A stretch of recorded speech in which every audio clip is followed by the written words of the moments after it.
Coming up next on Security Now, it's me, Jason Howell, filling in for Leo Laporte. But of course, you check out Security Now because you want to hear Steve Gibson share everything that there is to know this week about, well, security news. And actually, there's news about the UK's online child safety legislation that might be good news for encryption. Steve tells you all about that. Why Steve's happier than ever before to be driving a 19-year-old vehicle. Makes me rethink my purchase of a new vehicle just last year. Tons of feedback, some really great feedback from you, the listeners and viewers of this show. And then finally, Steve ends things off by sharing why it's pretty clear that the data stolen during that devastating LastPass hack is actually being decrypted and cashed in on. You won't want to miss it. Security Now is next. Podcasts you love. From people you trust. This is TWiT. This is Security Now with Steve Gibson, episode 939, recorded Tuesday, September 12th, 2023. LastMess. This episode of Security Now is brought to you by Duo. Protect against breaches with a leading access management suite, providing strong multi-layered defenses to only allow legitimate users in. For any organization concerned about being breached and in need of a solution fast, Duo quickly enables strong security and improves user productivity. Visit cs.co/twit today for a free trial. Security Now is also brought to you by our friends at IT Pro TV, now called ACI Learning. ACI's new cyber skills is training that's for everyone, not just for the pros. Visit go.acilearning.com/twit. TWiT listeners will receive at least 20% off or as much as 65% off an IT Pro Enterprise Solution Plan after completing their form. You'll receive a proper quote based on the size of your team. And by Panoptica. Reduce the complexities of protecting your workloads and applications in a multi-cloud environment. Panoptica provides comprehensive cloud workload protection integrated with API security to protect the entire application lifecycle. Learn more about Panoptica at panoptica.app. It's time for Security Now. I am Jason Howell filling in for Leo Laporte, who is, I think, on the other side of the country right now. But you know who's going to be here with me, of course, none other than Steve Gibson. It's good to see you again, Steve. Jason, it's great to be with you. Leo is with his mom. That's right. Who everyone thinks is the cutest thing they have ever seen. Yeah. So she's been on the network a number of times, and it's always an enjoyable experience when she's on. Yep. So yeah, he's assisting her. So it's good to see you. So we're here for Security Now. Security Not Now. I was going to say Security 9 because it's episode 939 on 09/12/23. So yeah. This week we're going to share some exciting and hopeful news about the UK's online child safety legislation, and we're crossing our fingers. Once again, the tech press kind of launched a little prematurely, but then got corrected, and there's some fun story there. And then we're going to explore what that suggests for the future. We also learn how it was that Microsoft's super secret authentication key escaped into the hands of Chinese attackers who were then able to use it to breach the secure enterprise email to some dramatic effect. Also, what did Microsoft learn from that, if anything? Also, we're going to look at why I am more glad than ever that the car I'm driving is 19 years old, still goes great, and this is after the Mozilla Foundation shared what they learned about all of today's automobiles from a privacy standpoint. There was only one thing they've ever encountered that was worse, and I don't remember what it is, but it's in the show notes, so we'll get there.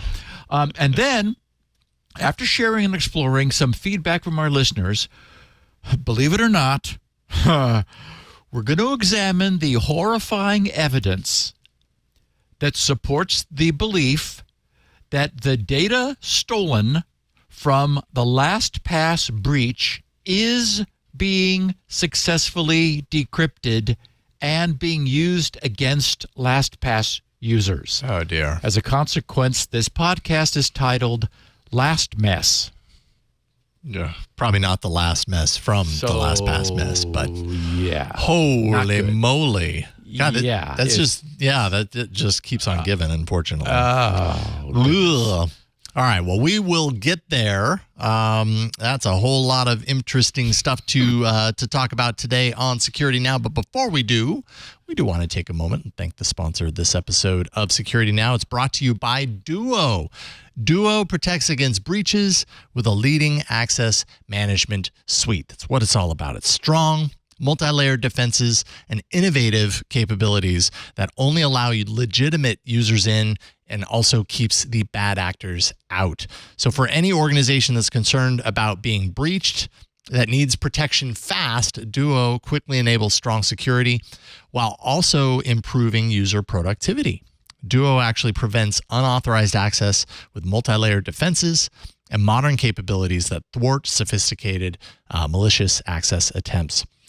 You can increase authentication requirements in real time, and you actually do that when the risk is rising, when it rises. Duo enables high productivity by only requiring authentication when needed. That enables swift, easy, and secure access. Duo provides an all-in-one solution for strong MFA, passwordless, single sign-on, and trusted endpoint verification. And Duo helps you implement zero trust principles by verifying users and their devices. And you can check it out for yourself. Start your free trial and sign up today at cs.co/twit. That's cs.co/TWIT. Check it out for yourself. The free trial is there. You can sign up today, and you'll be happy you did it. And we thank Cisco and we thank Duo for their support of Security Now.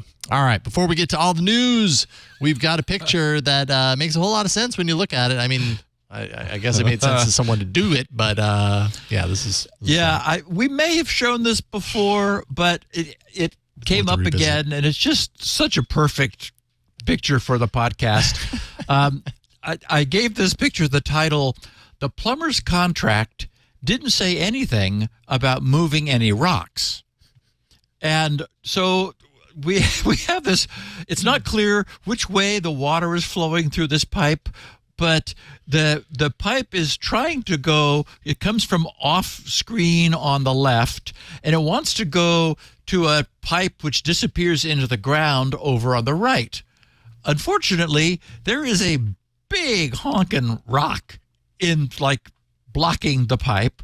So, and the rock looks it doesn't look like it's glued down or anything. I mean, it looks like it's a big rock. Yeah. You could presumably move the rock. For whatever reason, the plumber did not want to move this rock. Instead, he did those of us who are old enough to remember the Three Stooges will remember that famous plumbing episode where, I don't know, Moe or Curly or somebody was in the bathtub and they were trying to plumb around a leak. And anyway, so this pipe basically circumnavigates the rock in a pretty much as few pieces as possible. So the water is flowing and the rock stays where it originally was. So anyway, one of our fun pictures, I think. I mean, it really does look like that rock could be moved, but maybe... Doesn't it? It's like, what? Maybe it's not movable. Maybe it's firmly, embedded into the ground in a way that would require it to be destroyed. And I'm a plumber. I'm not a rock destroyer. And you can you can see behind it, there's like a rock ledge or like a wall. Yeah. But this rock does not appear to be part of that. No. It looks like it's separately sitting on the ground. And... I don't know. I mean, apparently there was some reason why that rock wasn't going anywhere. Maybe it was Jason. It's exactly where I was. I was about to say there's a story here. Yes, that we do not know the answer, but I want to know the answer. We will never know. Now, given the spread and breadth and ingenuity of our listeners, I wouldn't be surprised if one of them finds this at some point and goes and tries to move it. So if any of our listener encounters this particular rock, we want to know, can it be moved? If you run into this rock, if you find yourself out in the world and you cross paths with this rock, just do us a favor and see if you can nudge it. Does it even shake in place? And if it shakes in place, then we've got our answer. Give it a kick. Maybe get out a crowbar if you have one handy. Sure. We want to know. Sure. So just a little follow-up on my current side project. I was getting ready. Remember, I talked about ValidDrive last week, which arose from one of the SpinRite 6.1 testers having SpinRite rejecting one of his many one of his many thumb drives. And then we dug into it and we figured out that this was a fake drive. So I decided, and Leo was really moved by this revelation, and he said, whoa, we need to know about these. So I created this little freeware called ValidDrive, which I had expected I would finish with last week. But just as we were kind of getting ready to get there, one of our listeners showed that a drive which we believe is fake, and since then, I've absolutely confirmed it, is passing ValidDrive's test when it should not. I believe so. What's happening is ValidDrive jumps around a drive in a random sequence, checking 576 equally spaced out locations to verify that there is actual storage there. I think what's happening is that some read caching that exists in the chain between my code and the actual USB stick somewhere is generating false positives. So we're seeing ValidDrive is showing green when it should be showing red. Anyway, as a consequence, I didn't publish this thing yet. We'll have it next week. In fact, I was cheating a little bit, Jason, while you were reading our first advertiser sponsor. I was wondering why an undocumented command I'm using wasn't being, anyway, to say I'm at work on it literally as we speak. You are amazing, Steve. You're podcasting while you're validating code. That's amazing. So it'll be soon and it'll be working correctly. Okay, so who blinked? What can only be called wonderful and welcome news surfaced in the middle of last week from the UK. Now, the short version is the UK appears to have blinked, and in the face of all secure messaging apps, and now, as we just recently covered, Apple taking their stand, which was the topic of last week's podcast, saying firmly, we're not doing this.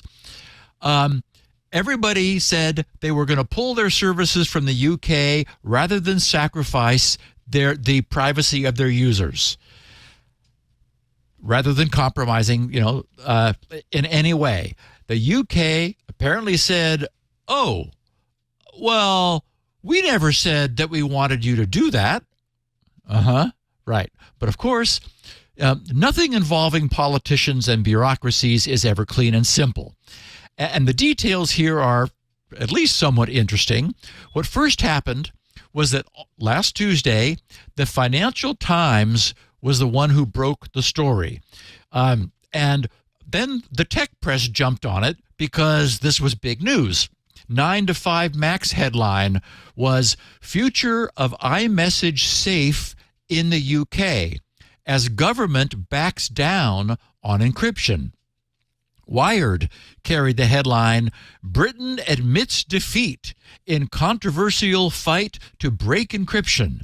And their subhead was, the UK government has admitted that the technology needed to securely scan encrypted messages sent on Signal and WhatsApp doesn't exist, weakening its controversial online safety bill. Computer World's story began with UK rolls back. controversial encryption rules of online safety bill. Cyberscoop headlined their coverage, UK lawmakers back down on encryption busting spy clause. And InfoSecurity magazine's headline was, UK government backs down on anti-encryption stance. All right? Okay, so anyway, everybody gets the idea. This is what all the headlines were. Unfortunately, much as those were all attention-commanding and welcome headlines, none of that was true. Well, or at least they were all probably deliberate oversimplification and exaggeration, clickbait, which predictably did not set well with the UK. The politicians there didn't like those headlines. So then the following day, last Thursday, we see follow-up headlines such as UK tries to claim it hasn't backed down on encryption at all. And Reuters' headline was, UK has not backed down in tech encryption row, minister says. And so anyway, here's what the UK, here's what Reuters explained, because their coverage is short and succinct. So London, September 7th, Reuters. Britain will require social media companies to take action to stop child abuse on their platforms and, if necessary, work to develop technology to scan encrypted messages as a last resort, Technology Minister Michelle Donnellan said on Thursday. And we've talked about dear Michelle in the past. She's the one who's ahead, in charge of this. So Reuters said platforms, including Meta's WhatsApp and Signal, have been fighting Britain's online safety bill, which is currently being scrutinized by lawmakers because they say it could threaten the end-to-end encryption that underpins their messaging services. Junior Minister Stephen Parkinson appeared to concede ground to the tech companies' arguments on Wednesday, saying in Parliament's upper chamber that the Ofcom, that's their communications regulator, would only require them to scan content where technically feasible. Okay, now that's the first time anyone had heard that. Now, of course, and then Reuters reminds us that tech companies have said scanning messages and end-to-end encryption are fundamentally incompatible. Okay, so in other words, not technically feasible. So essentially, by admitting and facing reality, this junior minister, Stephen Parkinson, set off a firestorm. Was the fire set deliberately? Did the senior minister set this up to have junior drop this and then hide? Maybe I'm being too cynical. I don't know. Reuters continues their coverage saying, Senior Technology Minister Michelle Donnellan, however, denied the following day, on Thursday, that the bill had been watered down in the final stages before it becomes law. She told Times Radio, quote, "We have not changed the bill at all," okay, which doesn't seem to be true, but that's what she said. "If there was a situation where the mitigations that the social media providers are taking are not enough," and okay, we already know they won't be, she said, "and if after further work with the regulator, they still cannot demonstrate that they can meet the requirements within the bill, then the conversation about technology around encryption takes place." Okay, huh?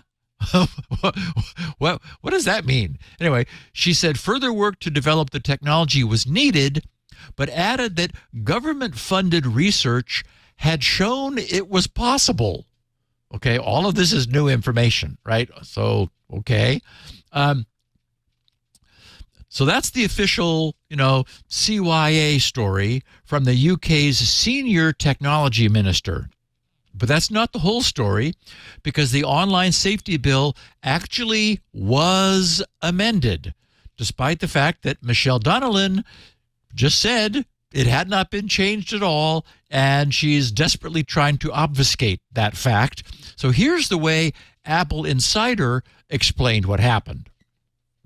They said, despite introducing a clause that means its online safety bill is no longer a concern for Apple, WhatsApp, or users, the UK government is insisting with a straight face that it's still exactly as tough on big tech as before. On Wednesday, the UK Parliament debated an online safety bill that in its original form would have seen Apple, WhatsApp, Signal, and more shutter their messaging and social media services in the country. Bowing to that pressure, wrote Apple Insider, the UK regulator Ofcom introduced a face-saving clause that effectively stopped the country's nonsensical demands to break end-to-end encryption. Except the conservative government that was pushing for this, against the advice of security experts and even an ex-MI5 head, insists that it has not even blinked. As spotted by Reuters, UK Technology Minister Michelle Donnellan told Times Radio the same thing I just shared. We haven't changed the bill at all.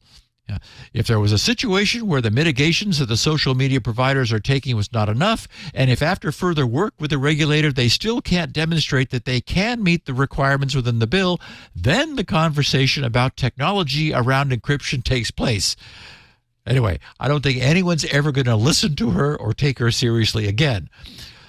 But Apple Insider says Ofcom's amendment to the bill said that firms such as Apple would be ordered to open up their encryption only, quote, where technically feasible and where technology has been accredited as meeting minimum standards of accuracy in detecting only child sexual abuse and exploitation content, unquote.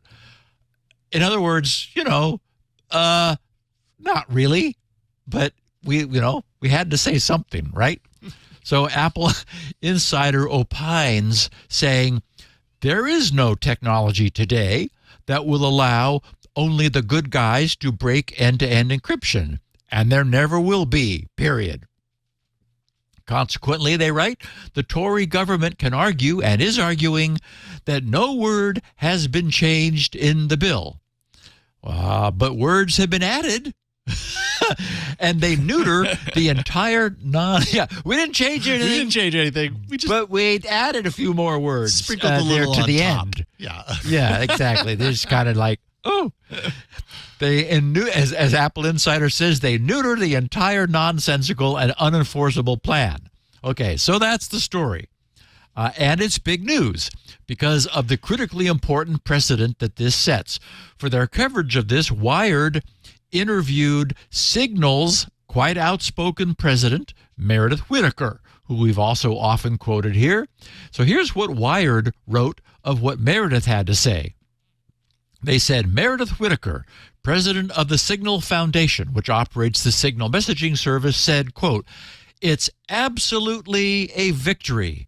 It commits to not using broken tech or broken techniques to undermine end-to-end encryption, unquote. And then Wired said, Whittaker acknowledges that, okay, it's not enough, that the law simply won't be aggressively enforced, but it's major. She said, we can recognize a win without claiming that this is the final victory. Then Wired continues, saying the implications of the British government backing down, even partially, will reverberate far beyond the UK.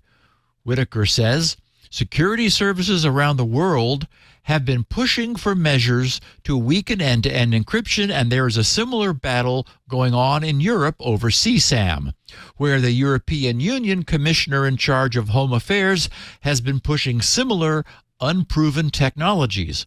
Whittaker said, quote, it's huge in terms of arresting the type of permissive international precedent that this would set.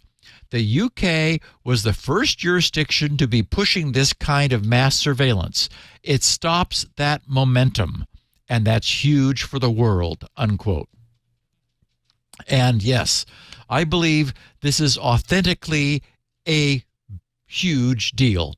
No one has any real problem with space-saving legislation being created to allow the politicians to tell their CSAM activists that they now have powerful new legislation on the books, which will, the moment it can be shown to be technically feasible to do this with the required level of accuracy, compel all encrypted messaging providers to protect the children.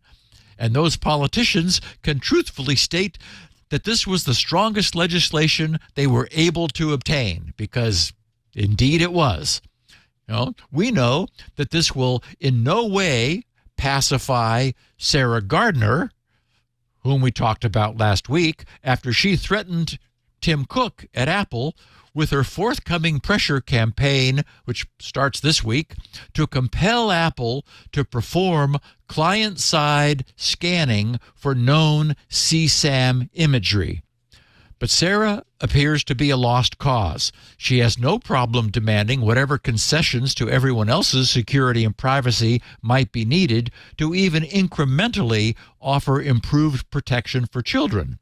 Everyone is for improving child protection, but there's no way to do that without compromising everyone's security and privacy, including the children's. So, the free world appears to have just taken the first big step toward the resolution of the encryption dilemma. It's going to be interesting now to see what the European Union does. Maybe they'll also just put the same sort of caveat into their legislation and everyone can continue ignoring it, which would be wonderful. And then does that end up trickling down here into the U.S. as the U.S. government tries to pursue, a no encryption policy? What we see with things like the EU and the GDPR, annoying as that GDPR is, it's helping us, I think, and U.S. politicians to say, oh, yeah, I guess, privacy really is good. Maybe we should have some of that here, too.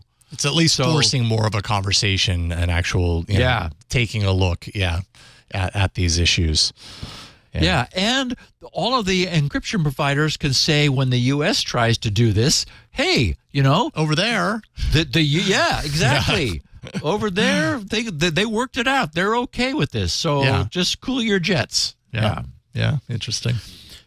Okay, so as we know from July, a Chinese-based attacker known as Storm 0558 somehow managed to acquire one of Microsoft's what was supposed to be a very secret key, which then allowed it to forge login tokens, which they were able to use to access the private email of OWA and Outlook.com users to serious effect.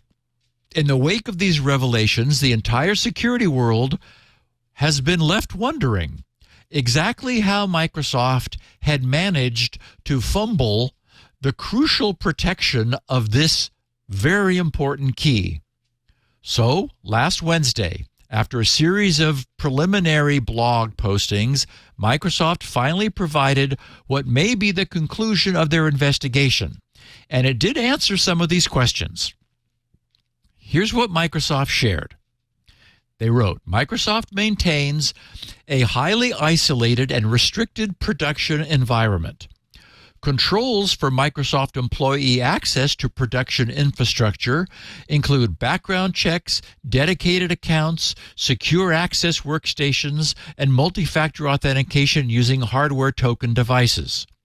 Controls in this environment also prevent the use of email, conferencing, web research, and other collaboration tools which can lead to common account compromise vectors such as malware infections or phishing, as well as restricting access to systems and data using just-in-time and just-enough access policies.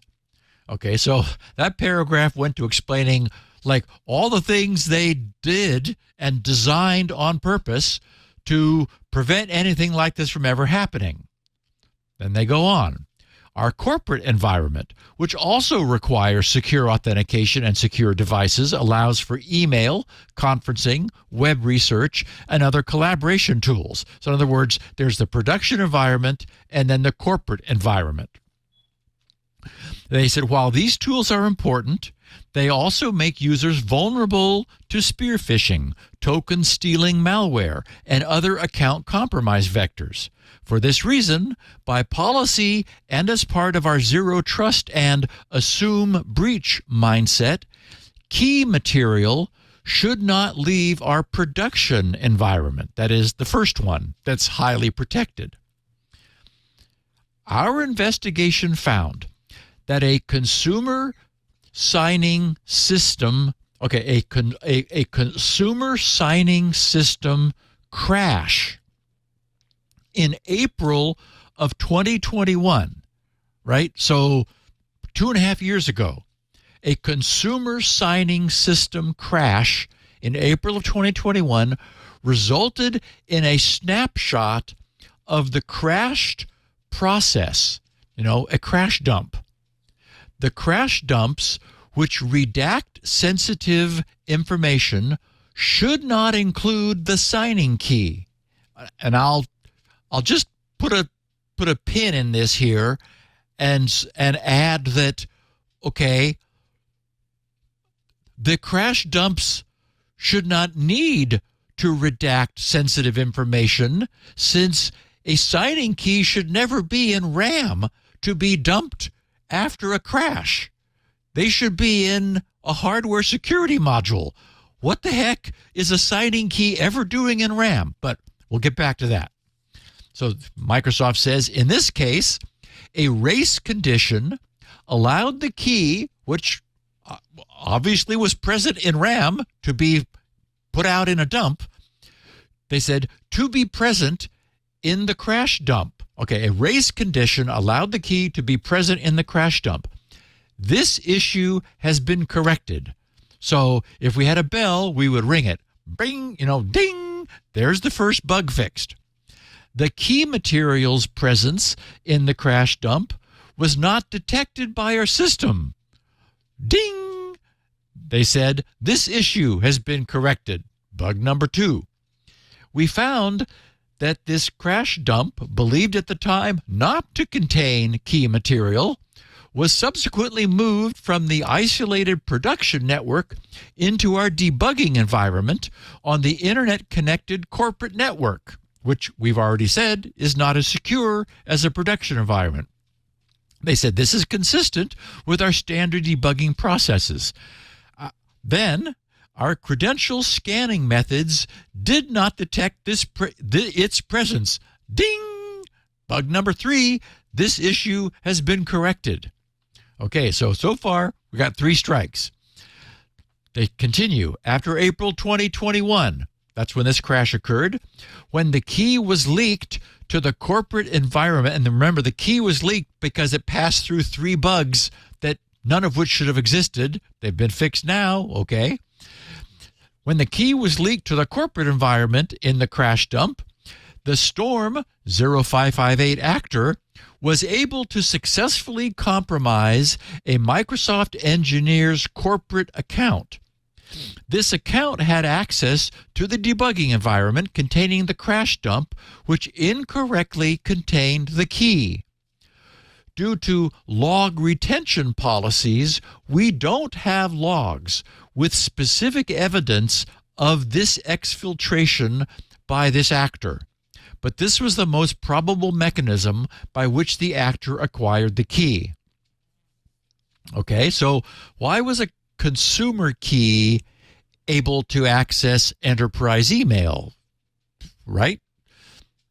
Microsoft explains, to meet growing customer demand to support applications which work with both consumer and enterprise applications, Microsoft introduced a common key metadata publishing endpoint in September of 2018.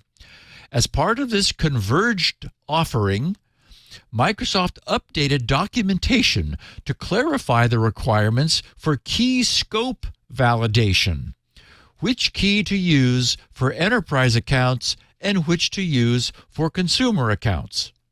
As part of a pre-existing library of documentation and helper APIs, Microsoft provided an API to help validate the signatures cryptographically, but did not update these libraries to perform this scope validation automatically.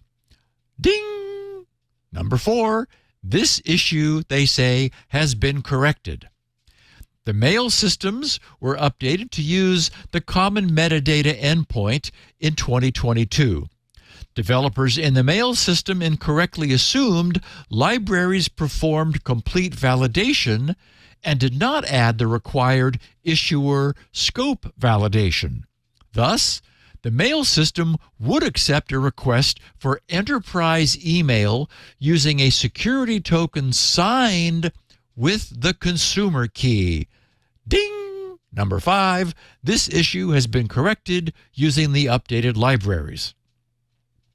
Finally, Microsoft is continuously hardening systems as part of our defense in-depth strategy. Investments which have been made related to MSA key management are covered in and they have a blog, the Storm 0558 blog. Items related or detailed in this blog are a subset of these overall investments. In other words, as a consequence of this, we're now doing better than we were before. They said, we're summarizing the improvements specific to these findings here for clarity. We have 4 bullet points. Identified and resolved race condition that allowed the signing key to be present in crash dumps. Enhanced prevention, detection, and response for key material erroneously included in crash dumps. Enhanced credential scanning to better detect presence of signing key in the debugging environment. And finally, released enhanced libraries to automate key scope validation in authentication libraries and clarified related documentation.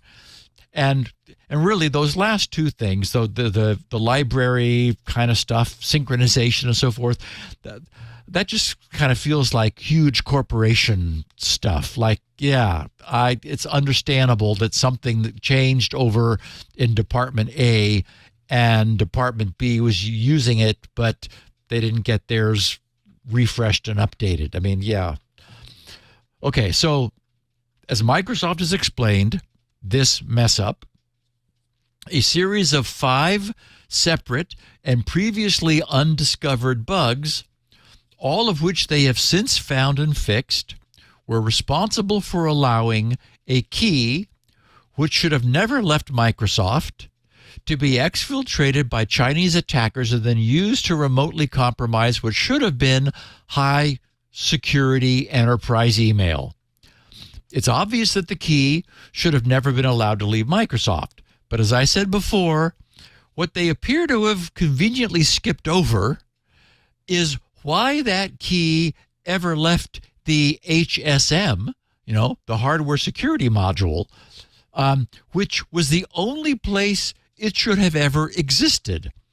It's really worth having all of us note that not one of those 5 flaws would have caused any trouble if that secret key had not been in the system's RAM at the time of that fateful crash.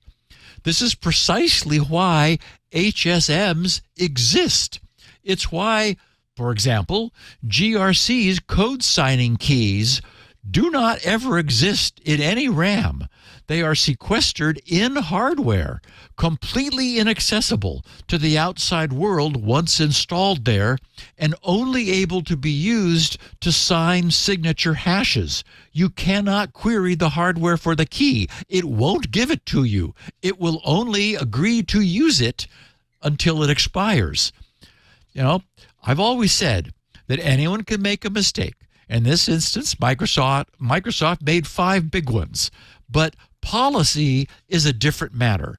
And Microsoft completely dodged the question of how they could have ever had a policy to allow a crucial signing key to be present in RAM. That's just never okay, and it got them in trouble here. So anyway, at least now we understand how it happened. It was a bunch of mistakes. I'm impressed that they have all of those buggy things in the pipeline that were meant to work and meant to catch this problem. I mean, there was an intention to prevent this from happening. Again, they're doing an awful lot of work which could have been resolved by having this in a hardware security module in the first place. So I don't get that. But the fact that they had those things demonstrated noble intent. Unfortunately, they were buggy, and so the key slipped right past all three of them in that chain, but kind of cool that it was there. But anyway, at least we know how it happened. It was a mess, and they're going to do better. But really, the number one takeaway from this entire debacle is don't have important keys in RAM, ever. No matter how tightly you believe you've protected them from ever being divulged. That's why we have HSMs, and they're not even expensive. I'm sure Microsoft can afford one. I've got several. Jason, let's tell our listeners why we're here, and then I'm going to explain why I'm glad my car is as old as it is. I can't wait for you to explain to me why I shouldn't be driving these new cars, or newer cars, at least newer than 19 years old. Sorry to tell you, my friend, that Tesla is the worst. I'm not that surprised to hear that. We're going to talk all about that coming up next. But first, let's take a break and thank the sponsor of this episode of Security Now. This episode is brought to you by our friends at IT Pro TV, now called ACI Learning. In today's IT talent shortage, whether you operate as your own department or maybe you're part of a larger team, your skills must be up to date. 94% of CIOs and CISOs agree that attracting and retaining talent is increasingly critical to their roles. And you can access more than 7,200 hours of content available with ACI Learning. They're consistently adding new content to keep you at the top of your game. So your team is actually going to thank you for entertaining training. ACI Learning's completion rate is actually 50% higher than their competitors. So your team's going to learn, and they're going to love to learn. ACI Learning is excited to introduce Cyber Skills. This is a solution to future-proof your entire organization, not just the IT department.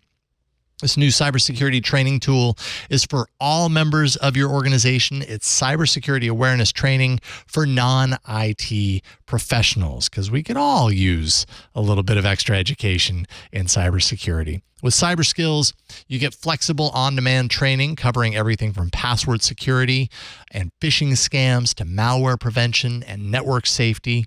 Your employees will stay motivated, they'll stay engaged throughout their entire learning process with easy-to-follow material.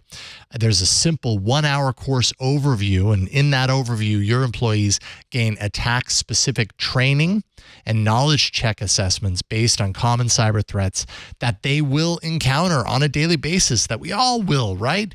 There are certain security things that happen to everybody, whether you recognize them or not. That's what's so important about this. They'll also gain access to bonus courses, documentary-style episodes, so your employees can learn about cyber attacks and breaches in their own style.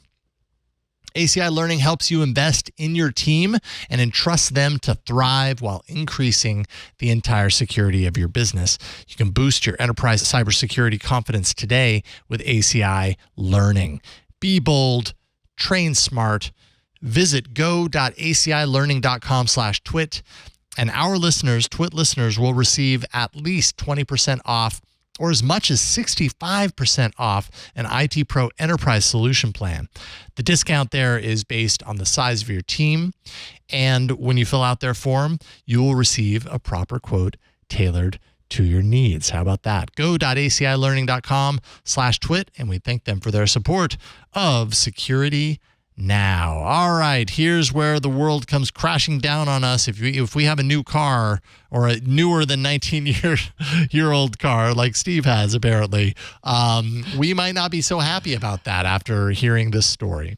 So, well, to be, as we often say, to be forewarned is to be forearmed. Sure. I titled this piece, "The Car I Drive is 19 Years Old and I'm More Glad Than Ever." The reason is it's a car. It's not a continuously connected mobile entertainment system on wheels. Right. It's a car. It does what a car is supposed to do. It moves my butt from one place to another. The reason I'm more glad than ever that all my car does is move me is that I read the research that was just conducted and published last Wednesday by the Mozilla Foundation. They titled this, "It's Official. Cars are the worst product category we have ever reviewed for privacy." Oh, no. And a subhead might be 25 car brands tested and 25 car brands failed. So here's what their research uncovered. I've edited their posting a little bit for the podcast. They said, the wind in your hair, the open road ahead, and not a care in the world. Except for all the trackers, cameras, microphones, and sensors capturing your every move. Ugh, modern cars are a privacy nightmare, they wrote. Car makers have been bragging about their cars being computers on wheels for years to promote their advanced features. However, the conversation about what driving a computer means for its occupants' privacy hasn't really caught up. And as we'll see, I make this point later. I think that's exactly the case. It's happened quickly and we haven't caught up. They said, while we worried that our doorbells and watches that connect us to the internet might be spying on us, car brands quietly entered the data business by turning their vehicles into powerful data-gobbling machines. Machines that, because of all those brag-worthy bells and whistles, have an unmatched power to watch, listen, and collect information about what you do and where you go in your car. All 25 car brands we researched earned our privacy not included warning label, making cars the official worst category of products for privacy that we have ever reviewed. The car brands we researched are terrible at privacy and security. For one thing, they collect too much personal data, every single one of them. We reviewed 25 car brands in our research, and we handed out 25 dings, as in a dent in your car, 25 dings for how those companies collect and use data and personal information. That's right. Every car brand we looked at collects more personal data than necessary and uses that information for a reason other than to operate your vehicle and manage their relationship with you. For context, only 63% of the, by comparison, only 63% by comparison of the mental health apps. And they said a product category that stinks at privacy we reviewed this year received this ding, but it was 100% for automobiles. So cars are worse than mental health apps at managing privacy is their point. They said, and car companies have so many more data collecting opportunities than other products and apps we use, more than even smart devices in our homes or cell phones we take wherever we go. They can collect personal information from how you interact with your car, the connected services you use in your car, the car's app, which provides a gateway to information on your phone, and can gather even more information about you from third-party sources like SiriusXM or Google Maps. It's a mess. The ways car companies collect and share your data are so vast and complicated that we wrote an entire piece on how that works. The gist is they can collect super intimate information about you, from your medical information, your genetic information, to your sex life. Then they put in parentheses, seriously, to how fast you drive, where you drive, and what songs you play in your car in huge quantities. They then use it to invent more data about you through inferences about things like your intelligence, your abilities, and your interests. And get this, most, 84%, share or sell that data. Okay, and now just to stop here, that was the surprise to me. It's like, what? They are data retailers. They are retailing the data that they're collecting about their drivers. Mozilla said it's bad enough for the behemoth corporations that own the car brands to have all that personal information in their possession to use for their own research, marketing, or the ultra-vague business purposes, unquote. But then most, 84%, of the car brands we researched say they can share your personal data with service providers, data brokers, or other businesses we know little to nothing about. And worse, 19 of the 25, which would be 76%, say they can sell your personal data. A surprising number, 56% of those, also of the total 25, also say they can share your information with the government or law enforcement in response to a request, unquote. And they write, not merely a high bar court order, but something as easy as an informal request, a very low bar. Car companies' willingness to share your data is beyond creepy, writes Mozilla. It has the potential to cause real harm and inspired our worst cars and privacy nightmares. And keep in mind, they say, that we only know what companies do with your personal data because of the privacy laws that make it illegal not to disclose that information, such as California's Consumer Privacy Act.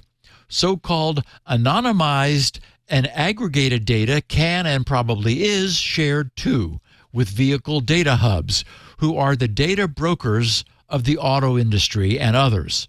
So while you're getting from point A to point B, you're also funding your car's thriving side hustle in the data business in more ways than one. Next, most, 92% in their study, give drivers little to no control over their personal data.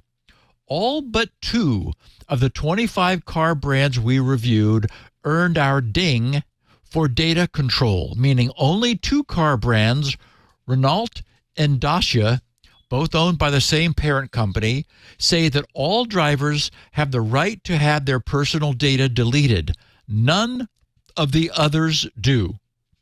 While we would like to think this deviation from the norm is one car company taking a stand for drivers' privacy, it's probably no coincidence that these cars are only available in Europe, which is protected by the robust General Data Protection Regulation, the GDPR privacy law. In other words, car brands often do whatever they can legally get away with to your personal data. They wrote, we could not confirm whether any of them meet our minimum security standards. They said it's so strange to us that dating apps and sex toys publish more detailed security information than cars. Even though the car brands we researched each had several long-winded privacy policies, Toyota wins with 12. We could not find confirmation that any of the brands meet our minimum security standards. Our main concern is that we can't tell whether any of the cars encrypt the personal information that sits on the car, And that's the bare minimum. We don't call them our state-of-the-art security standards, after all. They're our minimum security standards. We reached out, as we always do by email, to ask for clarity. But most of the car companies completely ignored us. Those who at least responded, Mercedes-Benz, Honda, and technically Ford, still didn't completely answer our basic security questions. A failure to properly address cybersecurity might explain their frankly embarrassing security and privacy track records.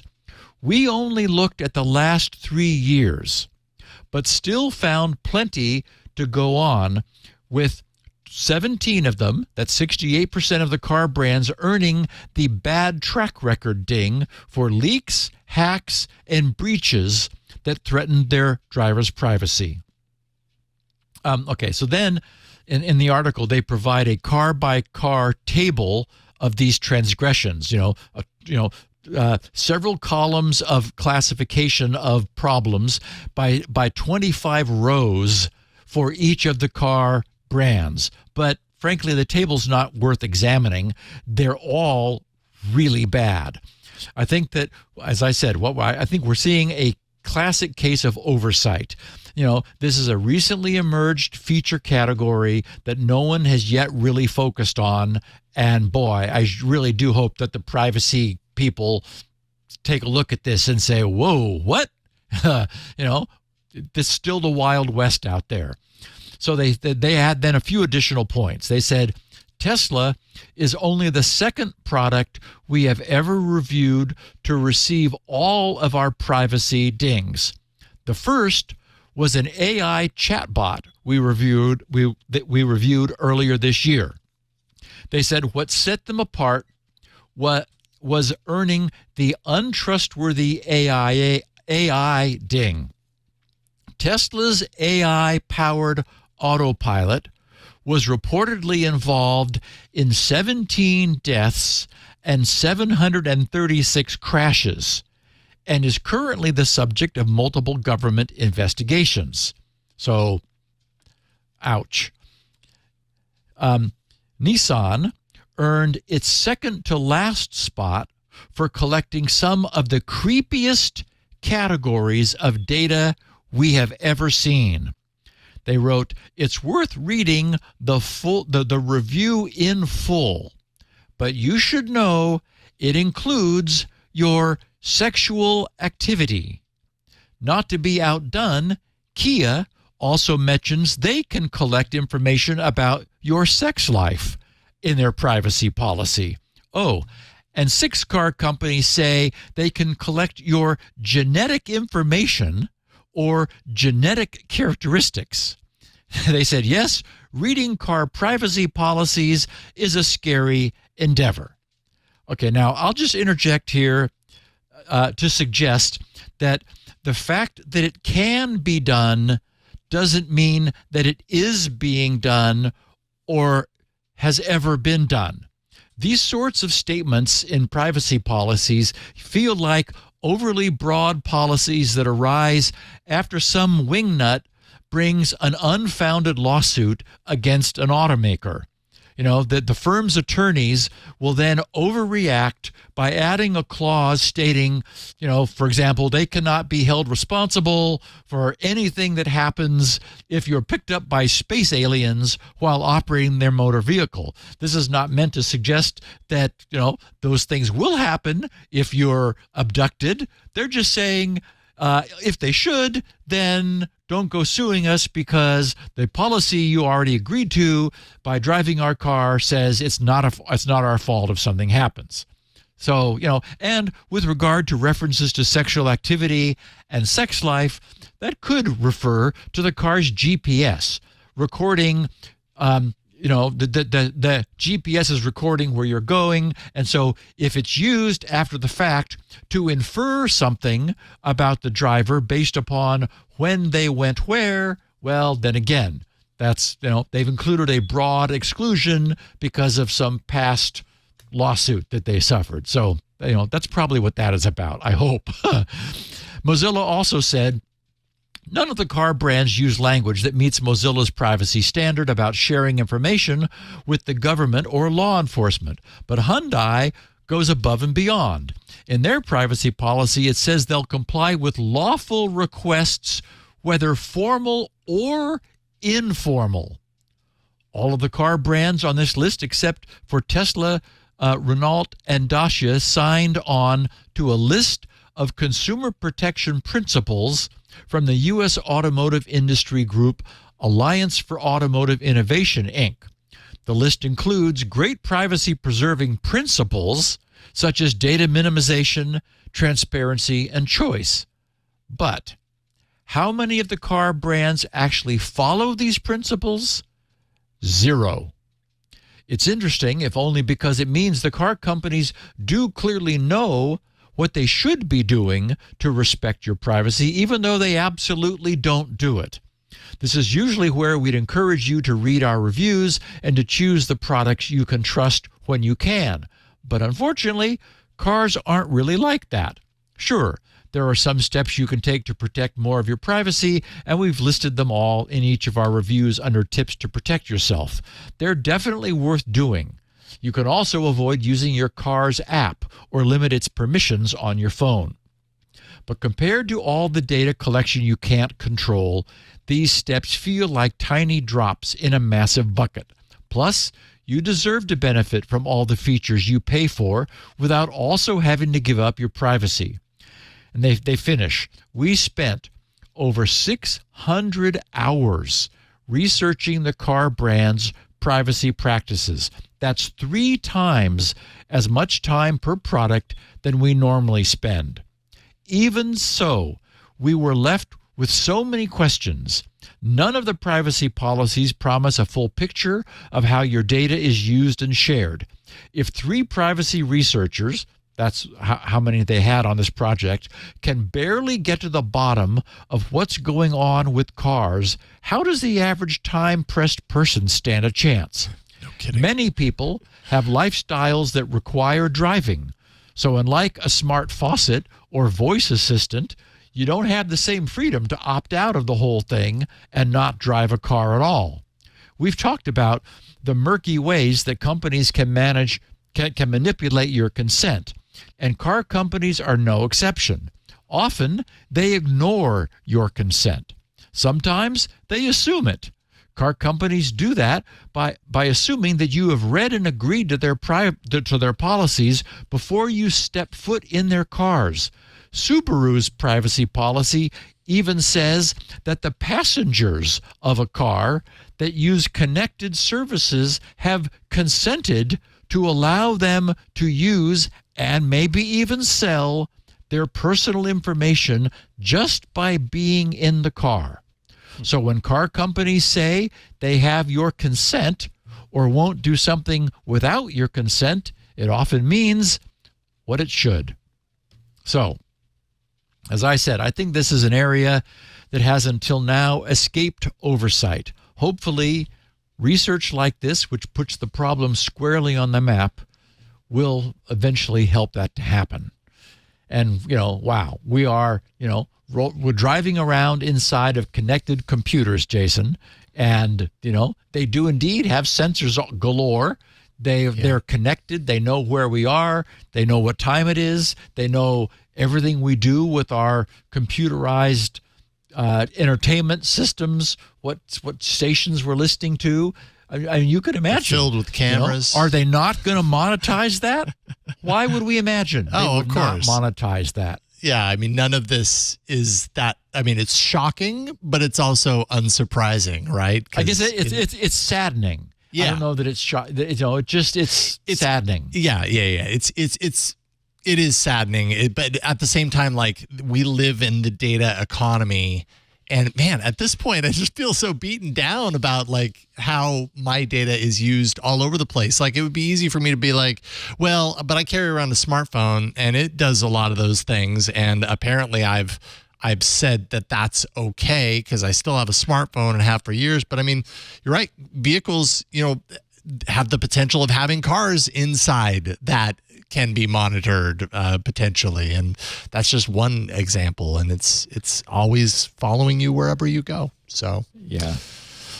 that data has value. That's the unfortunate reality. Yeah, and I guess it seems to me that the minimum we could request is the ability for transparency, to know exactly what data is being collected, Yeah. and then the ability to ask for it to be deleted.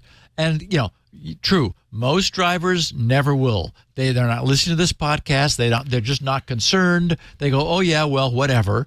But the good news is there is legislation which is moving in this direction, which gives consumers control if they want it. Totally. And at this point, the automobile industry is way behind on that score. Obviously so.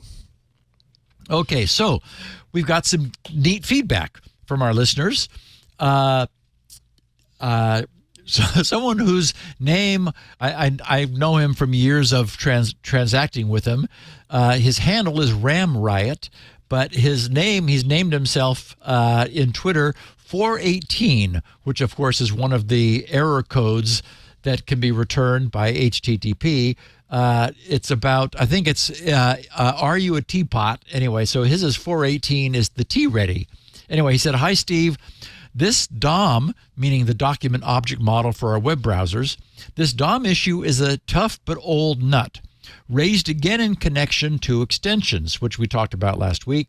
Would this be an opportunity for browser vendors to tighten up the same origin rules for access to form fields? Perhaps make them write only immutable objects when accessed cross-origin. And so, great point and question. I strongly suspect that the real problem at this point that we face from a practical standpoint is breakage of the already existing, quite rich browser extension ecosystem. Not to mention the loss of third-party password managers, which do have to poke into every website's forms in order to do their work. But even more broadly, there would be breakage that would result from any further tightening of access by extensions. We already saw the uproar that Chrome's rather modest move to the v3 manifest caused. And the trouble we're talking about last week was after this move. So these are things that you could still do even under the v3 manifest. So things remain extremely permissive today. I think, just think of the degree to which we must trust today's browser. And this is really sobering when you think about it. The degree to which we must trust today's browser, the browser itself. Through it passes everything. Nearly our entire interaction with the world today is through our chosen browser. Interactive applications have moved or are moving from desktop applications to browser-hosted apps. All of our usernames and our passwords and the private information we fill out as we interact with anything, the IRS or credit bureaus or loan applications or our doctor's offices or dating sites or any retailer, everything we do today passes through our browser. And now we're reminded that if our password managers are able to see everything we do, then so are other extensions which we might trust far less. Yet here they sit, watching, because they provide some little browser doodle that we like and we don't want to now live without. We started off without much concern for browser extension security and privacy many years ago. But now that we feel we need more security and privacy, it's difficult to take it back without sacrificing the rich feature set and environment that these extensions provide to us. Both Firefox and Chrome are aware of this problem, which is why both of them allow their users to decide which extensions should be allowed to follow them into the browser's private viewing mode. And depending upon how extension-laden any user's normal browsing is, it might be worthwhile to consider trimming back on the extensions that are allowed to run, well, I would argue, first, normally, but also specifically in Chrome's incognito mode or browser's private window modes. So you're able to then switch into there and have many fewer things watching what you do. It's not just the browser that's watching. And as I've said, we have to utterly and absolutely trust the browser because it sees everything we do. Turns out, extensions, which we may trust far less than the browser, who knows where they came from, are able to see what's going on too. The alternative, and I've heard that some of our listeners are doing this, would be to reserve a secondary browser. Because we certainly don't lack for choice of browsers today. Everyone can use Firefox or Chrome. So reserve a secondary browser which is running, maybe only your password manager and nothing else. Obviously, we're trusting our password manager a lot also. So have a browser that only does that. So it's able to log you in places, but then you don't have any other, perhaps, sketchy extensions that are doing things. You may not want to live there without all your extensions, but that's where you might want to go when, you're doing something that is much more confidential. In any event, we do currently have a problem that's going to require some eventual resolution because right now, as we noted last week, the need to trust every extension with everything we do, just like we do with our password manager and our browser, that's a problem. Someone posting as person typing number 22, I guess he feels he's rather generic. He said, "Hey again, Steve. In last week's SN 938, the trade-off between security and convenience was mentioned with respect to websites and browser extensions like password managers. I figured it was worth mentioning that on the Mac and on iOS, I use Apple's universal autofill with a compatible password manager." And he says 1Password is an example, and I use KeyPassium. He said, "For most browsing, I use Firefox. But to log into banking and similar sites, I use Safari on the Mac without any extensions. The OS itself recognizes websites' password fields and allows me to choose a password to autofill from my password manager. I feel like this provides lots of both security and convenience." And I completely agree. That is a great solution due to, it's sort of a solution of using the dual browser approach, but it also strengthens the isolation from even the password manager by interposing an OS that's as secure as Apple has been able to design, any OS into the path. I think that's, very nice. And I had a great comment from a guy whose name I don't know because he uses what is now we're calling X, what used to be known as Twitter, so frequently that it wouldn't let him log in. So he posted from his wife's account. Anyway, whoever he is, he said, "Hello, Steve. Thank you for the many great shows. I've been listening since episode 1 and was overjoyed to hear you're not stopping at 999. With regard to the web extension security research story, I helped develop a web application used internally by the majority of banks in the U.S. A few years ago, we implemented Content Security Policy, CSP headers. CSP has a wonderful feature where all violations can be reported to the website to help fix bad rules. During the initial rollout, we reviewed the violations and found that JavaScript was being injected into our sites by browser extensions. A few of these extensions seemed to have questionable intentions and were likely installed by adware. I do not think the research paper's solution of adding a secure input element or alerting the user of nefarious activities is adequate, since any extension can alter the source before the DOM is rendered and therefore could strip out these protections. A website can try their best to obfuscate input and output. But at the end of the day, a browser extension can access or modify headers, including cookies, requests, and responses. It is an ideal position for a man-in-the-middle attack while the user thinks their connection is secure and private. Maybe something similar to CSP or HSTS, where a site with sensitive information could request the browser to disable all browser extensions, could help protect users. Of course, sites with advertisements would quickly abuse this power to block good extensions like uBlock Origin. So maybe this would just add complexity to an already impossible problem. Where I work, he said, browser extensions have been disabled. It is annoying that many useful tools are blocked, and yet I cannot argue with their decision. So, wow, this guy's workplace said, nope, sorry, there's just too much danger there.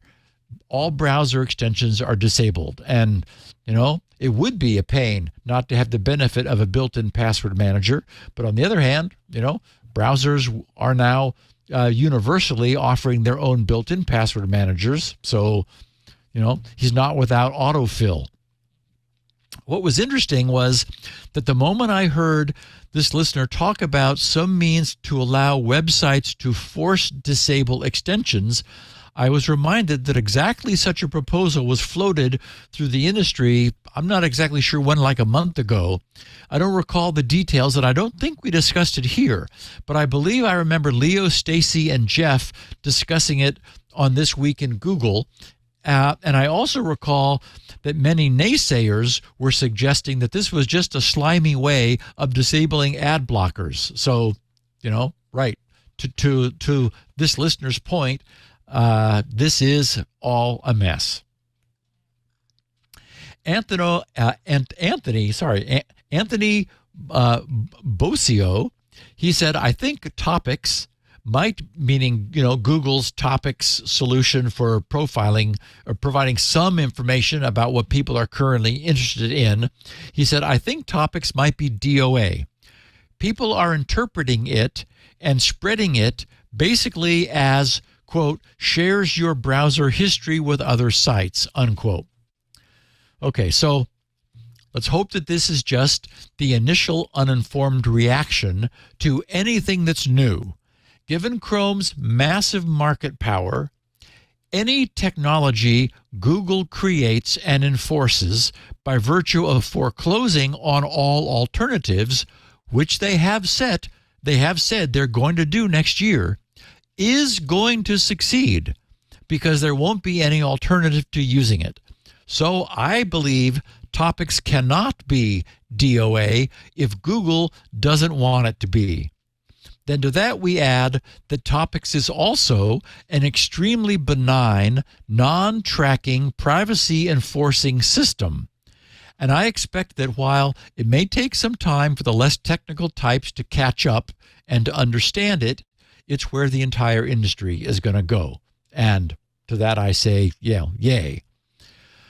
Barbara said, some downloadable software basically is a stub that phones home to download the rest while installing. I don't think giving the stub to VirusTotal would be helpful. And of course, she's referring to our previous conversation about sending things to VirusTotal and having it sending things you download to VirusTotal and having it check on them before you trust them. And I think Barbara makes a very good point. As we know, not all software we download is in the entire package. We're now often seeing a much smaller installer that immediately connects back to the home base to download the entire package, which is often, many modules deep. The promise is that you select the things you want and it only downloads those things that you have said you want and intend to use. But again, it doesn't give you a chance to check all of them against VirusTotal. Someone tweeting from the handle Skynet said, "Hi, Steve. Regarding Martin's about VirusTotal being served extensively clean files from a malicious source, how would such a site even know who or when who or when they would be doing this to know to send a clean executable. Do websites even actively monitor who's downloading their content? And if so, wouldn't they have to time it so as to know when to give VirusTotal a clean one instead of a malicious one?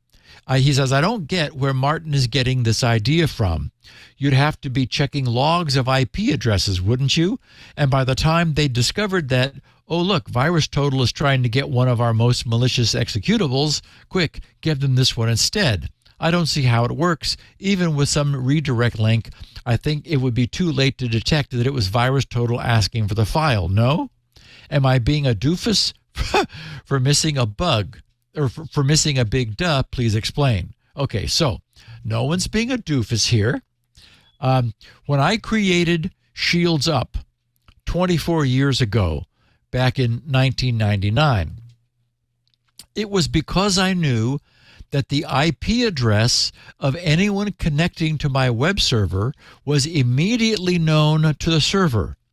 So I was able to return custom web page results based upon the security I had detected at their connecting IP. So it would, in fact, be simple for the IP address blocks which had been assigned to known security researchers and VirusTotal to cause different clean software to be delivered on demand. And we've seen other non-web server examples of this, where malware is actually aware of the IP addresses of researchers and acts differently when, and like changes its behavior to be non-malicious when it realizes that known researchers are downloading it or examining it. So, yeah, this actually does work and can happen. E. Remington says, hi, Steve. One email provider people overlook is iCloud. You can set up your own domain, which, by the way, I had no idea of. He said, while iCloud limits you to, he says, if I remember right, 5 email addresses, by using a form, like something plus email address at yourdomain.com, you can have an infinite number of email addresses. And he says RFC 822, which is like the original email, and all of its updates have supported the idea of using the plus symbol added to a tag in order to differentiate it. Basically that the tag is ignored and it goes into your main ID for the domain. So anyway, I'm glad that Remington mentioned iCloud, since he's correct that iCloud as an email provider is easily overlooked, and certainly they are reputable.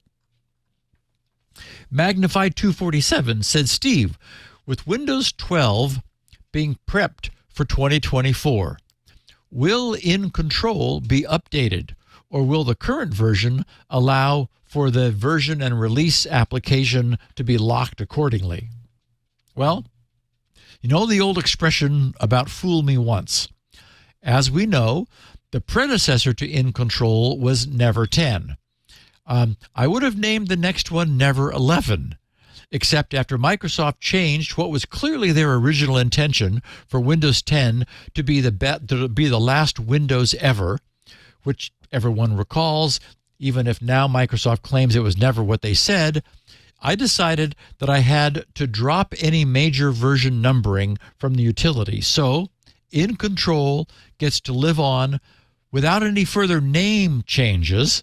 And since it's all about controlling just a few registry keys, which Microsoft officially supports, it should keep working as long as Microsoft honors those settings. And since their enterprise users depend upon those, I can't see anything changes. So I think when Windows 12 occurs next year, In Control will probably continue to work. And of course, if something changes, I'll update it. But I don't expect that I'm going to have to. Christian P. said, hi, Steve. Just an observation about the concern from the user on the last Security Now podcast about testing a file directly from VirusTotal. and the risk of the file being swapped based on the source of the test. You can remove any risk of testing the file directly by getting VirusTotal to download the file. Then recheck the hash before you execute it. VirusTotal reports the SHA-256, and the hash is also in the URL of the result. So perhaps a sensible process, he says, would be to get VirusTotal to download and check. Then, if that looks largely okay, then download directly to your system and test again with VirusTotal. The second test should take you to the same page. VirusTotal doesn't automatically retest files that have already been submitted. It just recomputes the hash and looks up the last submitted report. You do have the option to reanalyze, but there's little point if the hash is the same. Perhaps if a new scanning has been added since the last test. Anyway, he says great podcast, etc. Okay, so I wanted to share this since the way the world is evolving, keeping VirusTotal in one's back pocket, I think, makes a lot of sense. Christian is right about the way VirusTotal operates. Before it does anything else, it first calculates the SHA-256 hash of the file that it either downloaded or that the user submitted. It then checks to see whether that file's hash already exists in its known library of previously scanned files. And if so, it just returns the previous result. No need to rescan since it already did. And the matching SHA-256 signature is absolute proof that the file is not changed from the one that it previously scanned. And Christian's suggestion of them uploading your own copy of the hopefully identical file that VirusTotal first approved of to see whether they indeed match makes sense.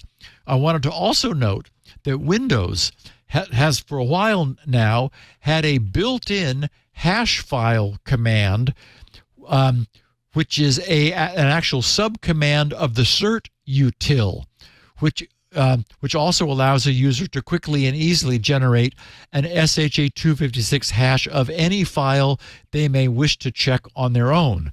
So you just say, you open a command prompt and say certutil, CERTUTIL, space, hyphen, hash file, space, then the path to the file, then space, SHA-256, and hit enter. And you'll immediately get the SHA-256 hash of the file, which you can then manually check if you wish.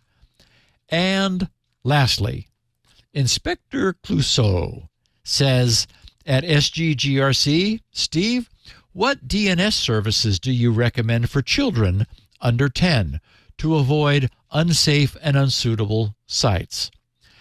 I think that Leo uses and recommends OpenDNS. They are definitely reputable. They've been acquired by Cisco, and they have a free family use tier, which they refer to as their Family Shield service. Using it is as easy as configuring the family's router to use OpenDNS's servers at two very specific IP addresses, 208.67.222.123 and 208.67.220.123. Once you've done that, you can go to welcome.opendns.com, which will confirm that you're now using their filtered DNS. And, I suppose if you wanted a bit more proof that, that it was working, you could also try going over to Pornhub and see whether that works. And I would expect you will not be able to go there when you are using the Family Safe Family Shield service. So anyway, a little quickie, and I'm glad that Inspector Clouseau thought to ask. So Jason, let's share our last sponsor piece, and then, wow. Spill the beans. when speaking of, when LastPass finally really screwed this, and we had the podcast leaving LastPass, which was where I finally said, okay, there's just no more excuse for this. A lot of people were nervous about what that meant, and their nervousness was based on, or should have been, on their password and the number of iterations that LastPass had been using for them. And we know that, unfortunately, not everybody was set to the iteration count of 100,100, which was where we last left it when we last visited this issue for LastPass. Many people were set to 1, some were set to 500, some were set to 5,000. It turns out that there is pretty convincing evidence now, which is what we're going to share, that the data that was stolen is being decrypted and is being used to hurt, hopefully, previous LastPass users. Yeah. Wow. All right. Well, we are going to, like I said, spill the beans on all of this. And, a couple of spit takes. Oh, my goodness. That's coming up next. But first, this episode of Security Now is brought to you by Panoptica. In the rapidly evolving landscape of cloud security, Cisco Panoptica is at the forefront, revolutionizing the way you manage your microservices and workloads. With a unified and simplified approach to managing the security of cloud-native applications over the entire lifecycle, Panoptica simplifies cloud-native security by reducing tools, vendors, and complexity. By meticulously evaluating them for security threats and vulnerabilities, Panoptica ensures your applications remain secure and resilient. Panoptica detects security vulnerabilities on the go, in development, testing, and production environments, including any exploits in open source software. It also protects against known vulnerabilities in container images and configuration drift, all while providing runtime policy-based remediation. As Cisco's comprehensive cloud application security solution, Panoptica ensures seamless scalability across clusters and multi-cloud environments. It offers a unified view through a simplified dashboard experience, reducing operational complexity and fostering collaboration among developers, SREs, and SecOps teams. So take charge of your cloud security and address security issues across your application stack faster and with precision. Embrace Panoptica as your trusted partner in securing APIs, serverless functions, containers, and Kubernetes environments, allowing you to transform the way you protect your valuable assets. Learn more about Panoptica at panoptica.app. We thank them for their support of Security Now. The LastPass saga, it continues, and I feel like every time we check in on it, it's worse than it was before. Really happy I'm not with LastPass anymore, but I'm super curious to hear all about this. Nothing I'm going to say is going to disabuse you of that concern, Jason.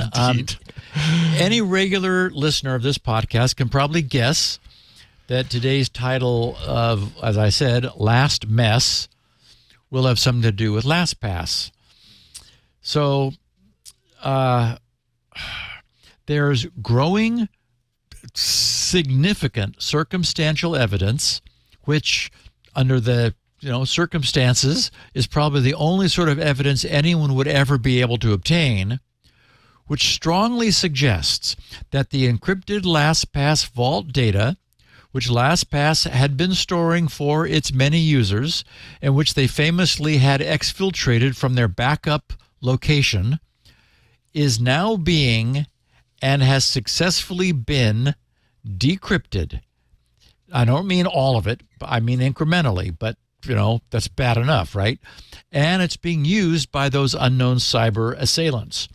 Brian Krebs reported the news of this last Tuesday on his Krebs on Security site under the title, "Experts Fear Crooks Are Cracking Keys Stolen in LastPass Breach." So here is some of what Brian reported. He wrote, in November of 2022, the password manager service LastPass disclosed a breach in which hackers stole password vaults containing both encrypted and plaintext data from more than 25 million users. Since then, a steady trickle of six-figure cryptocurrency heists targeting security-conscious people throughout the tech industry has led some security experts to conclude that crooks likely have succeeded at cracking open some of the stolen LastPass vaults. Taylor Monahan is lead product manager of MetaMask, a popular software cryptocurrency wallet used to interact with the Ethereum blockchain. Since late December 2022, Monahan and other researchers have identified a highly reliable set of clues that they say connect recent thefts targeting more than 150 people. Collectively, these individuals have been robbed of more than $35 million worth of their cryptocurrency. Monahan said virtually all of the victims she has assisted were longtime cryptocurrency investors and security-minded individuals. Importantly, none appeared to have suffered the sorts of attacks that typically preface a high-dollar crypto heist, such as, the compromise of one's email and or mobile phone accounts. Monahan wrote, quote, "The victim profile remains the most striking thing. They truly all are reasonably secure. They are also deeply integrated into this ecosystem, including employees of reputable crypto orgs, VCs, venture capitalists, people who built DeFi protocols, deploy contracts, and run full nodes." Monahan has been documenting the crypto thefts via Twitter, now X, since March of 2023, frequently expressing frustration in the search for a common cause among these victims. Then, on August 28th, Monahan said she'd concluded that the common thread among nearly every victim was that they'd previously used LastPass to store their seed phrase, the private key needed to unlock access to their cryptocurrency investments. Brian Krebs included a screenshot in his coverage of Taylor's tweets. On August 28th, she tweeted, quote, "The diversity of key types drained is remarkable. 12 and 24 word seeds generated via all types of hardware and software wallets. Ethereum presale wallet JSONs, wallet.dats, private key generated via MEW, and others." And she also noted that the diversity of the chains and coins which had been drained was striking. So it wasn't as if there was a fault in any specific chain or crypto contract that had been exploited or service. There was no common denominator, well, except for LastPass. Again, Brian writes, "Armed with your secret seed phrase, anyone can instantly access all of the cryptocurrency holdings tied to that cryptographic key and move the funds anywhere they like. This is why the best practice for many cybersecurity enthusiasts has long been to store their seed phrases either in some type of encrypted container, such as a password manager, or else inside an offline special-purpose hardware encryption device, such as a Trezor or Ledger wallet." Nick Bax, Director of Analytics at Unciphered, a cryptocurrency wallet recovery company, said, quote, "The seed phrase is literally the money. If you have my seed phrase, you can copy and paste that into your wallet. Then you can see all my accounts and you can transfer my funds." Bax said he closely reviewed the massive trove of cryptocurrency theft data that Taylor Monahan and others had collected and linked together. He said, quote, "It's one of the broadest and most complex cryptocurrency investigations I've ever seen. I ran my own analysis on top of their data and reached the same conclusion that Taylor reported. The threat actor moved stolen funds from multiple victims to the same blockchain addresses, making it possible to strongly link those victims." Bax, Monahan, and others interviewed for this story say they've identified a unique signature that links the theft of more than $35 million in crypto from more than 150 confirmed victims, with between 2 and 5 high-dollar heists happening each month since December 2022. So, in other words, it's not all at once. It's even following the pattern of brute forcing something, and the common link of somethings is LastPass. Anyway, Brian says the researchers have published findings about the dramatic similarities in the ways that victim funds were stolen and laundered through specific cryptocurrency exchanges. They also learned the attackers frequently grouped together victims by sending their cryptocurrencies to the same destination crypto wallet. By identifying points of overlap in these destination addresses, the researchers were then able to track down and interview new victims. For example, the researchers said their methodology identified a recent multi-million-dollar crypto heist victim as an employee at Chainalysis, a blockchain analysis firm that works closely with law enforcement agencies to help track down cyber criminals and money launderers. Okay, so just to make sure everyone is following this, based on what they were seeing, they followed victims to the bad guys. Then they looked at all of the transactions on the bad guys' wallets that identified new victims. Then they looked up the known victims' wallets and were able to find, for example, in this case, essentially new victims, in this case, an employee at Chainalysis. Then they went to Chainalysis and said, hey, has anybody had a problem? Brian writes, Chainalysis confirmed that the employee had indeed suffered a high-dollar cryptocurrency heist late last month, but otherwise declined to comment further. Bax said the only obvious commonality between the victims who agreed to be interviewed was that they had all stored the seed phrases for their cryptocurrency wallets in LastPass. Bax told Brian Krebs, quote, "On top of the overlapping indicators of compromise, there are more circumstantial behavioral patterns in tradecraft which are also consistent between different thefts and support this conclusion. I'm confident enough," he said, "that this is a real problem that I've been urging my family and friends who use LastPass to change all of their passwords and migrate any crypto that may have been exposed, despite knowing full well how tedious that is." Brian Krebs asked LastPass for any comment, about which Brian wrote, he said, LastPass declined to answer questions about the research highlighted in this story, citing an ongoing law enforcement investigation and pending litigation against the company in response to its 2022 data breach. Yep, that's the standard dodge, of course. LastPass said in a written statement to Brian, quote, "Last year's incident remains the subject of an ongoing investigation by law enforcement and is also the subject of pending litigation." Perhaps some additional litigation now.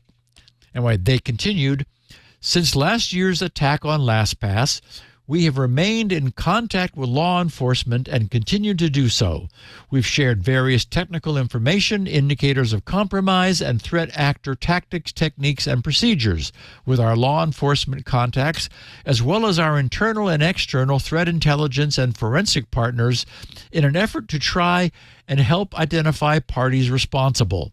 In the meantime, we encourage any security researchers to share any useful information they believe they may have with our threat intelligence team by contacting security disclosure at lastpass.com, unquote. So, Brian's reporting then covers for his readers everything that this podcast already covered for our listeners back at the time. You know, things like how crucial the PBKDF iteration count is for increasing the difficulty of cracking the user's password by brute force, how the early LastPass users may have originally had iteration counts of 1 or 500, and how despite LastPass moving the defaults upward over time as necessary to keep ahead of brute force cracking capabilities for reasons that no one has ever explained, many of the original, much too low original defaults remained in place. Nicholas Weaver, a researcher at University of California, Berkeley, their International Science Institute, and he also lectures at UC Davis, said about brute force attacks that, quote, you just crunch and crunch and crunch with GPUs with a priority list of targets that you target.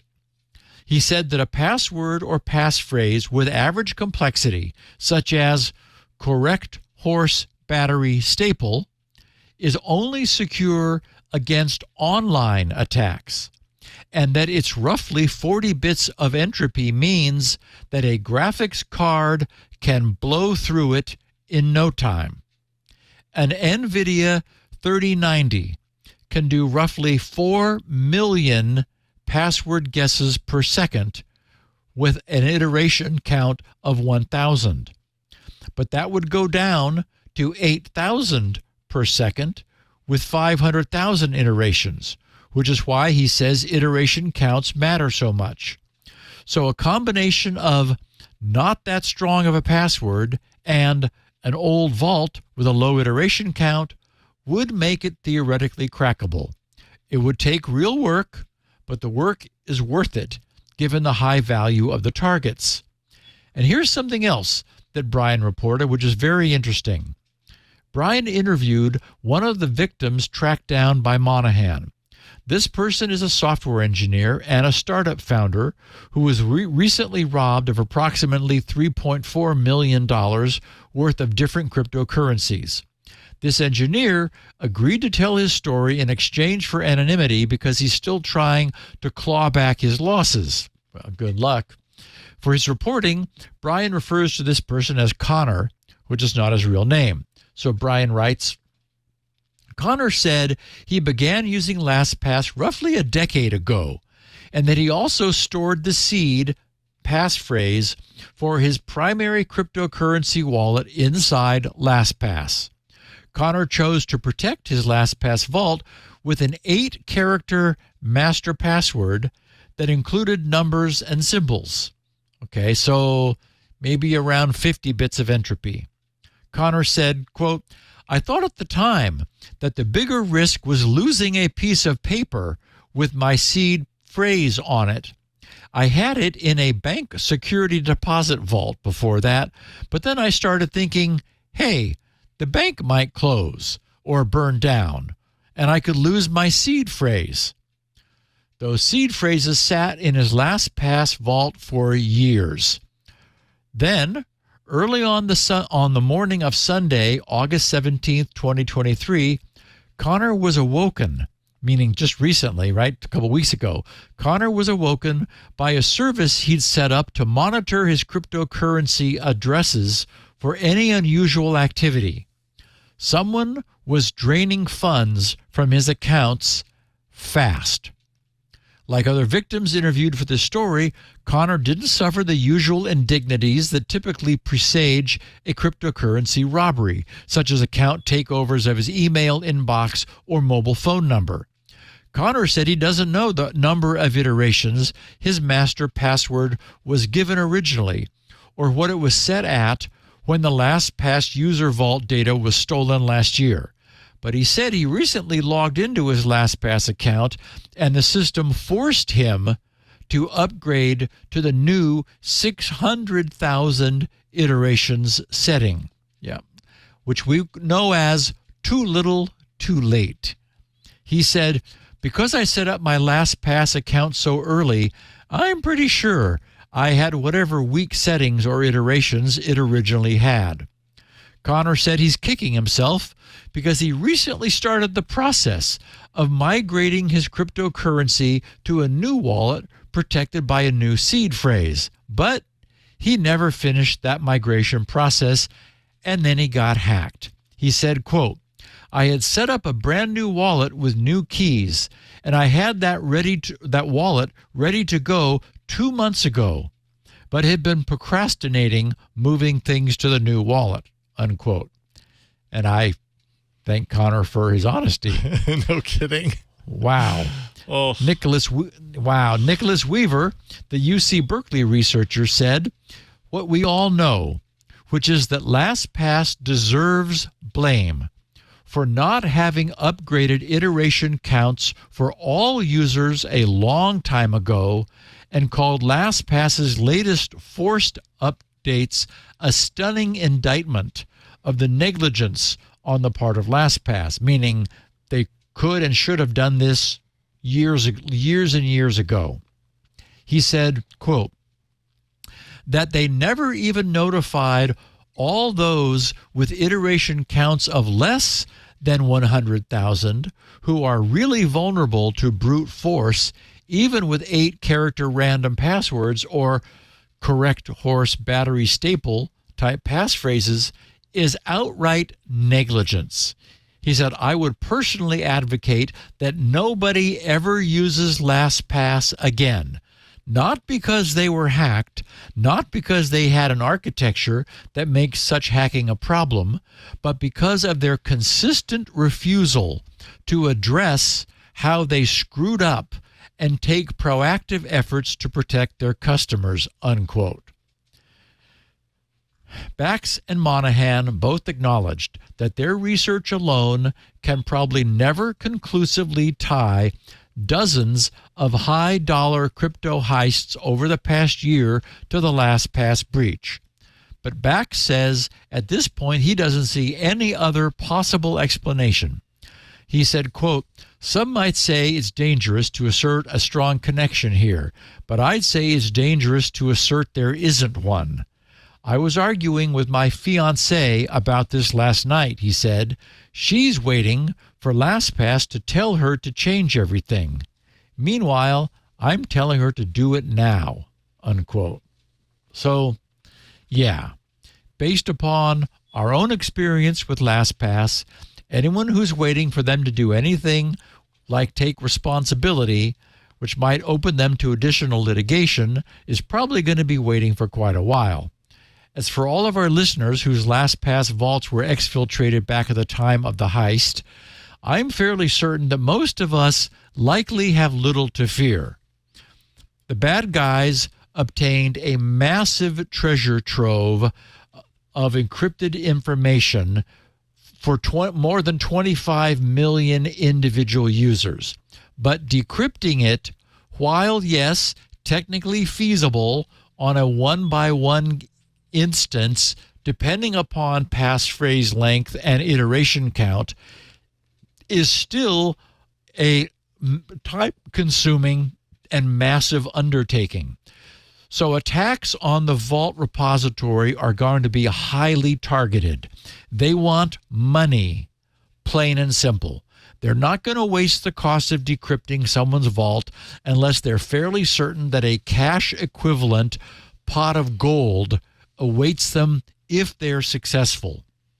Anyone whose iteration count was high, 110, 100,100, which was what we last told all of our listeners to switch to when we talked about it years prior to all of this, or even greater than that, rather than the 1, that it started at, the 500 that it moved to, or the 5,000 that it moved to, all without it ever being done proactively, retroactively, and anybody whose iteration count was high. We set it to 100, 1,000, and 100 the last time we talked about it, years before all this happened.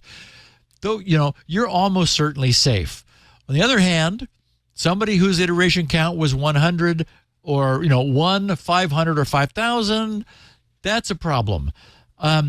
Also, a high entropy passphrase, which all of our listeners hopefully had, that would be protection. But now we know that the bad guys didn't just grab these 25 million vaults and say, oh, darn, they're all encrypted.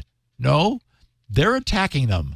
They're going after pots of gold. So if by chance you did own cryptocurrency, and your key, your passphrase, or wallet key was in LastPass, absolutely don't hesitate.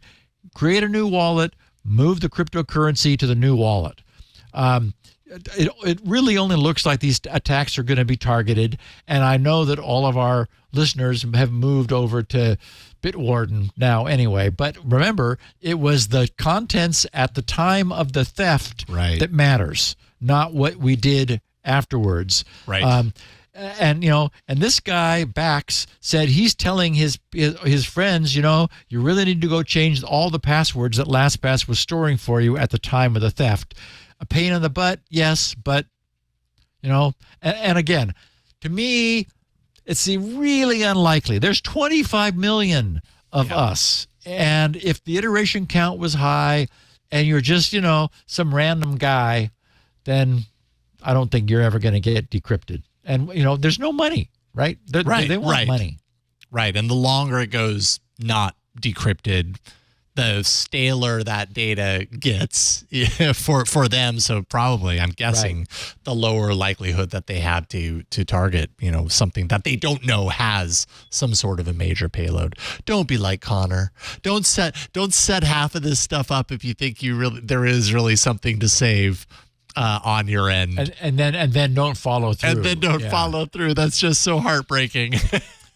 The other thing is, we were just talking about the power of somebody getting your email address, because email is how all the password recovery occurs. Oh yeah. So if you do nothing else, change your email password. Yep.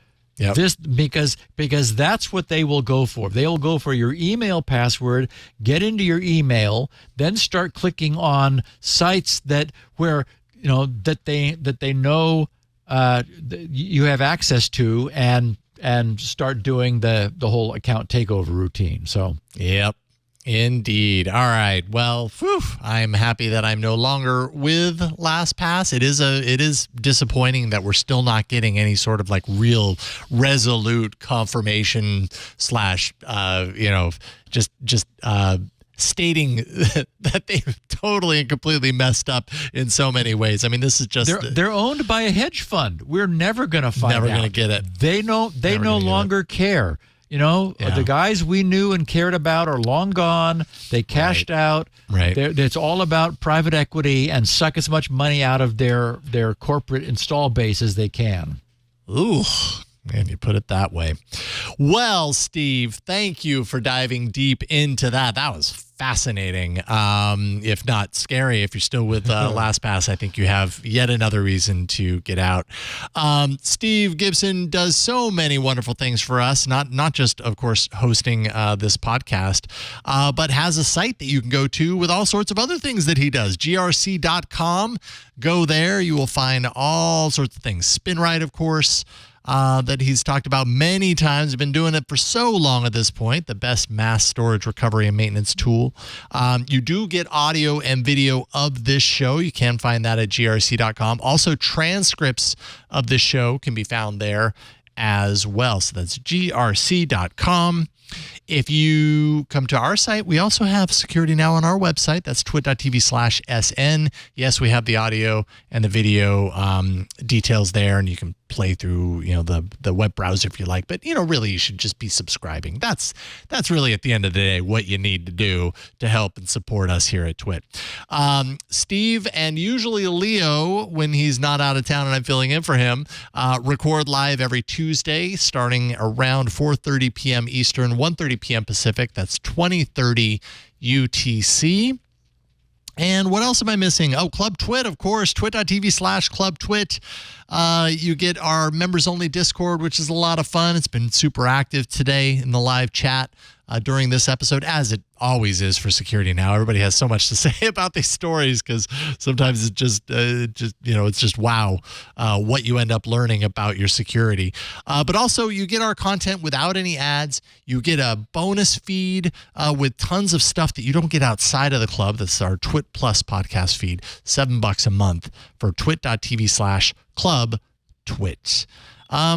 But I think that really does it. That about wraps it up. Steve, thank you so much for joining everybody today and sharing what you got, Steve. Always a pleasure. And Jason, thanks for standing in for Leo. And I heard him say on MacBreak Weekly that until his mom gets settled, he's going to be going out every month. So okay. We may all be seeing more of you. Excellent. Well, I will be right here with you, learning along with everyone watching and listening to Steve. Thank you, Steve. Thank you, everybody. We'll see you next time on Security Now. Bye-bye. Bye. Hey, we should talk Linux. It's the operating system that runs the internet, but your game consoles, cell phones, and maybe even the machine on your desk. But you already knew all that. What you may not know is that TWiT now has a show dedicated to it, the Untitled Linux Show. Whether you're a Linux pro, a burgeoning sysadmin, or just curious what the big deal is, you should join us on the Club TWiT Discord every Saturday afternoon for news, analysis, and tips to sharpen your Linux skills. And then make sure you subscribe to the Club TWiT exclusive Untitled Linux Show. Wait, you're not a Club TWiT member yet? Well, go to twit.tv/clubtwit and sign up. Hope to see you there. Security Now.